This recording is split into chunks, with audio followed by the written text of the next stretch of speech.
Good morning. How are you? Doing great, doing great.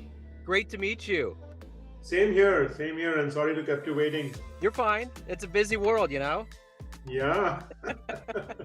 I get it. Hey, so um the first thing I want to do before we get into your life, very interesting life, you have a great journey geographically and full of accomplishments. How did you survive COVID? The last 3 years has been quite a thing for all of us. How did you get through it and how has it changed the way that you live your life now? So with God's grace, in immediate family members all were safe. That is number one. Yeah. And I think it was the bonding of us as a family that really helped us. It was challenging. How it changed my world. It changed my world with the perspective that I don't need to go to work every day. I can work from home. Yeah. Versus before, oh man, how can I work from home? I have to be in office. I have to be in office. So that is number one. Yeah. Number two, I think that the thought process of taking self-care, Yeah. that life is too short. I mean, you don't know what's happening next. So taking more care about yourself, taking more care about your loved ones, and spending creating those magic moments that help you in living those moments. And for us, for our family, vacation is that magic moments where we are together, where there is no phones or no work phones, Yeah. and we just cherish those moments. So we have started taking more and more time off, spending time together between four of us. So let's kind of get into the beginnings and a more of an understanding of you being a dynamic leader. And I'm going to start off with I'm going to put you in front of a bunch of third graders at a career day. One of the kids looks up at you and says, "Hey, what do you do for a living?" How do you answer them? I help people making their dreams fulfill. So when you were in the third grade, what did you want to be when you grew up?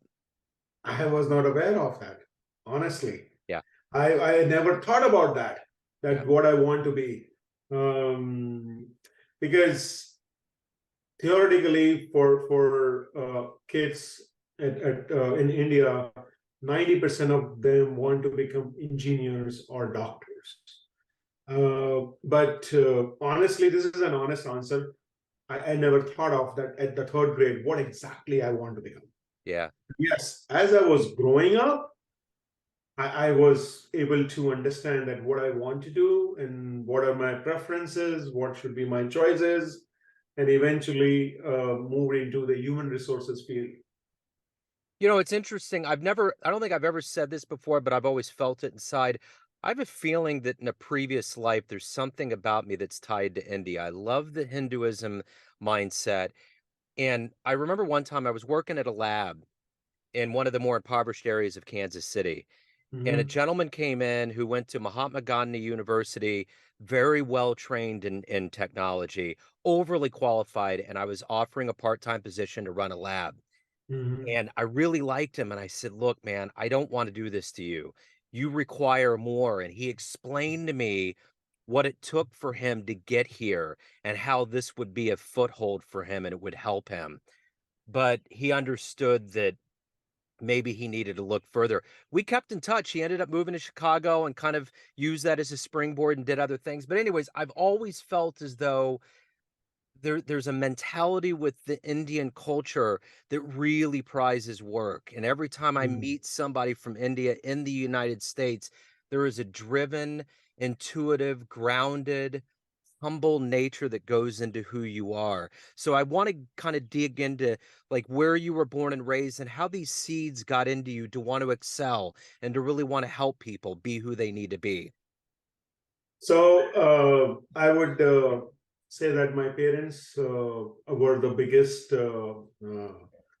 area of ray of light for me. So what they did with their surroundings, it just caught my attention. So my dad used to work for Indian government, and he was always service for people.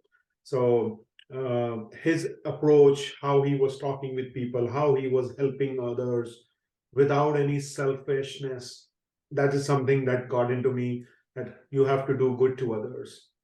my mom, how she was taking care of our helpers or our family members, extended family members, whenever people were coming as a guest, the treatment that was given, that those things really ingrained in me. Yeah. That, man, this is important. No matter whatever you do, you need to take care of people, whether it is in your family or outside. And just this weekend, there's an episode I wanted to share on this.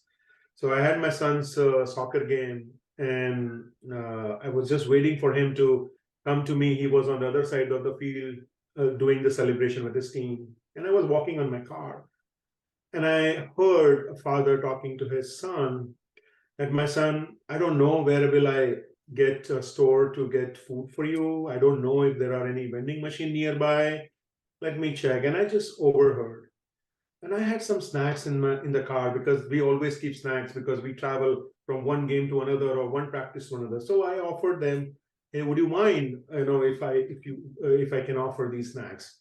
And the boy really loved the gesture, and I felt very good that I was able to help. And when my son came in, I was just telling him that, "Hey, man, we need to make sure that our snack is ready always. We have our snacks in our car for us, and also when we can help someone who is in need, not just because they don't have money, but for some other reasons also." So that's the kindness gesture has come from my parents. That's wonderful. So, who would you consider role models or a hero for you in your life? Definitely, no doubt, my father. I have no doubt in that, because I've seen him. He's an inspiration, and the bar that he has set is very difficult to cross. I mean, because I always used to think my work and his work. My work is about a team, 100 people, 200 people. But he is a public servant. For him, is the entire city, Yeah. the entire nation, because the kind of work he was doing before he got the retirement. He was the administrator of a very famous temple in India, Lord Shiva temple. And there are so many people visit from all over the country, so he was a public servant for them. And today, when I go and visit the temple, I hear things that, man, what your dad did, no one can do. Things have changed now, and all those kind of things. So he has really set that high bar in the self-discipline, going above and beyond. Yeah. Yeah. Um, he was having 9 to 5 job, but he was there 8 to 8 in the temple, Yeah. just because he had that love to serve people and serve the God. That's heavy. So, let me ask you this. If you can meet anybody alive on the planet right now, someone you admire, who would it be? Who would you love to spend time with? I would love to spend time with Nelson Mandela. Yeah. And the reason I want to spend, I know you have not asked me that question, but I will tell you, is one of the thing which, while I was doing research about my book, one of the habits in my book talks about silence. And Nelson Mandela's name used to come every now and then when I was doing research. So I did a deep dive on his life, and definitely I want to know more about the things he learned from his father and the things he did when he was in prison, how he got that courage and the resilience to give back to the community. You know, what's fascinating about him is that he didn't think he was gonna survive that trial. He thought they were gonna kill him because he was Mhm. with an accomplice. But can you imagine, I heard a story on this, and we all know loosely the story of Nelson Mandela, but just to imagine that he chartered out to change something that took 27 years, and when he came out, what he wanted to have changed totally happened. Can you Mhm. imagine how mind-blowing that would be to see the world in the way that you dreamed it? Yeah, Wild. absolutely. Wild. Absolutely. That is what I call as a miracle. Yeah. Oh, So yeah. so so in my book, the miracles, habit for miracles, is not those supernatural miracles. Is the miracles is anything that you could not do it, or you thought that you will not be able to do it because of your limiting belief, or someone never thought that you can do and you are able to do it. That is what miracle is all about. Absolutely. So let's get to the heart and soul of what makes you tick every day. What is the motivator? When you get up, you have things that you want to accomplish, people that you want to make happy. You want to fulfill yourself. What's the ultimate motivator for you? The ultimate motivator is if I'm able to help someone who is struggling, help someone who needs some guidance, help someone who needs some inspiration. I'm always looking for that moment where I could be that source. Another aspect is I want to live a life that my kids are proud of, the legacy that I leave behind. And it is sometimes, it's so funny. One day my wife told me that, you know what, you don't need to worry about our son. And I said, why? Because he's learning everything from you. So you just need to take care of you. He is just a replica of you, the way you talk on the phone, the way you get dressed up, everything. So for every parent, it's we are the role model. We are the Yeah. first person that they see before they go out, and they spend most of the time at home. So how we interact with them, how we share things with them is very very important. So that is what keeps me motivated. That am I able to keep them happy? Am I able to teach them things that will help them in their life? It's funny, I always thought about that, whenever it really comes to parenting 101, the big thing is they always watch you. They soak in all of that. So Mhm. whether good, bad, ugly, otherwise, they're gonna Absolutely, absorb that. It's wild. absolutely, absolutely. It's wild. So when you get to the end of that proverbial day and you look back and think about it, how do you quantify a good day? How do you say that day was a good day?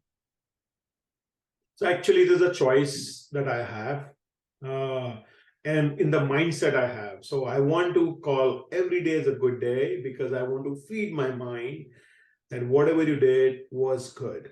Whether it is bringing the result that you thought of or not, that is a different story. But as long as you gave your best, because effort is in our hand, we cannot control the result. So when we go to bed, that hey, what is the act of kindness? What is the gratitude? What great things you did without any selfish motive? If we are able to count those one or two things, and inside also, like saying thank you to my wife when she's making our tea or coffee or a food. Sometimes we just take things for granted. For my kids for getting up in the morning, making their school bag ready, making their water bottle filled. Those are the small things that they help me so that they can get ready and we can go to school on time. Those thank youness. So aside from your family and your children, what have you done in your life that you're the proudest of? The people I have interacted in the last 20 years, the employees of the organization that I have worked with, I have right from scratch. So they were just fresh entry level grads. And today they are the leader, they are the country head of a couple of countries that our organization is supporting. Um, they have been able to inculcate more leaders. So that is what is my proudest moments and proudest thing that I just admire. The people that I was able to build, make them people, because being people is very very important. Being Yeah. human, being Mhm. human, you need to be human first before you become a successful individual or successful performer. So in your business life, of all the clients that you've had, what's been the best success story, best fan letter you've ever gotten? So let me talk about this. 2 years ago, it happened. So I got a note on LinkedIn. The person was known to me, but he has been not working with our organization for almost 4 or 5 years. And just out of the blue, he mentioned that I remember the training I spent with you, the 2 days in 2017, the leadership training. Then he went on talking about what he liked and how he is implemented things and how it has changed his life.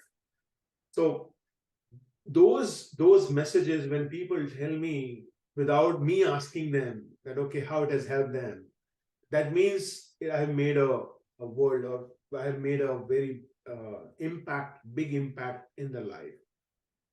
Yeah, absolutely. That's great.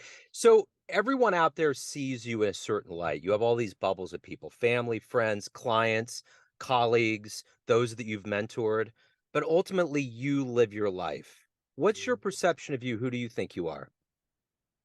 I'm an introvert person, which is completely opposite of what I do.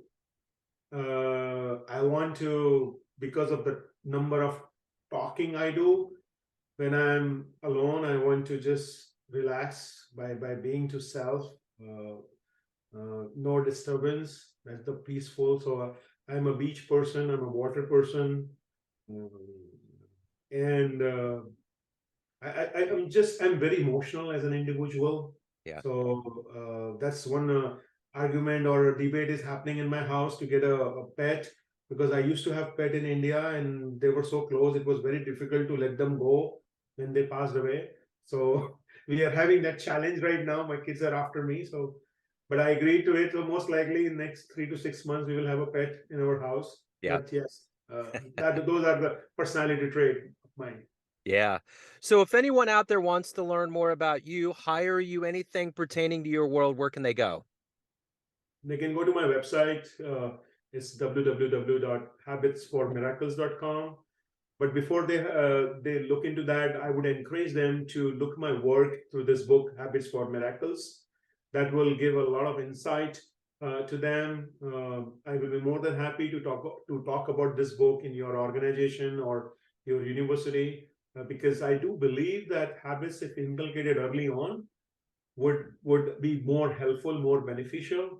Yeah. So whether you're a student or you are having a midlife crisis, or you are having some medical issues because of which you are not able to do things the way you wanted to, this would be a motivator. This book, and I just got the author copies yesterday, actually the proof copies. Wonderful. That's great. I love that. I love that. What is the plan? This is just a regular plant where Okay. it's just coming out from the root. Yeah. So as the plant is coming out, is itself is a miracle. Yeah. So that's what I wanted to depict, that we can also have miracles in our life if we want to. It's amazing. I look at life all the time and think about all the things that we may overlook, and there are miracles all around us. I mean, the fact that nature regenerates and does the things that we do, the amount of animals and botanicals and everything, it's amazing. And just what we can do, like with Mandela and all of that, it's really Correct. cool. So that's Absolutely. wonderful. You're tapping into that. Best of luck with the book and your business and everything as we move forward. Thank you for opening up your story. I appreciate it. Thank you. Thank you, Joe. Appreciate your time. Thank you. Have a great day. You too. Take Bye. care. Bye bye.